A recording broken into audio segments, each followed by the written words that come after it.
Meron tayong 1/4 kilo na pork giniling at titimplahan natin ito ng oyster sauce, paminta, garlic salt at maglagay rin tayo ng cornstarch at kunting asukal.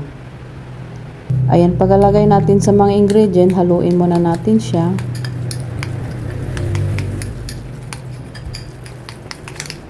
Pagkatapos natin ihalo ito, ating i-set aside at i-marinate natin ng 30 minutes. Habang nag-marinate tayo ng ating pork giniling, hiwain muna natin itong ating repolyo. Kalahating repolyo ang ating hihiwain dito. Simpleng ulam lang ang ating lulutuin ngayon dahil madali lang itong sundan.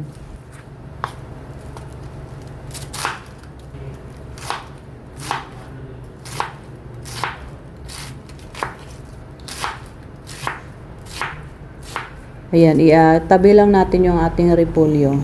At dito sa ating kawali, nagpainit na tayo at maglalagay tayo ng kunting mantika.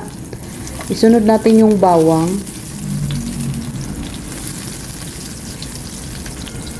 Isunod naman natin yung ating sibuyas.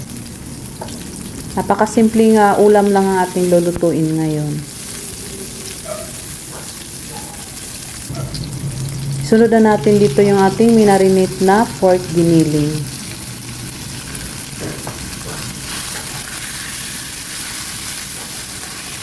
Madali lang itong lutuin.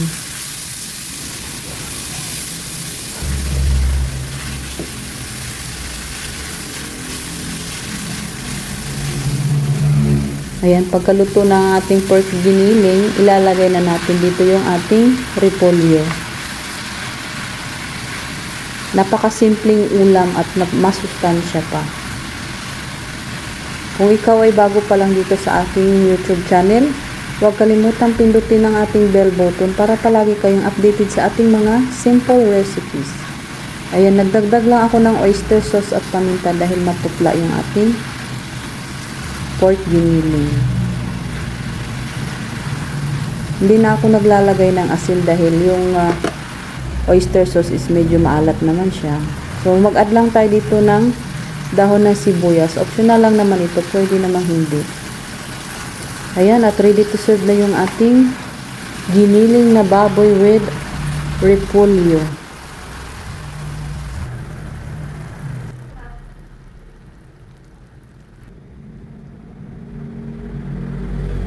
Maraming salamat sa panonood. Kain po tayo.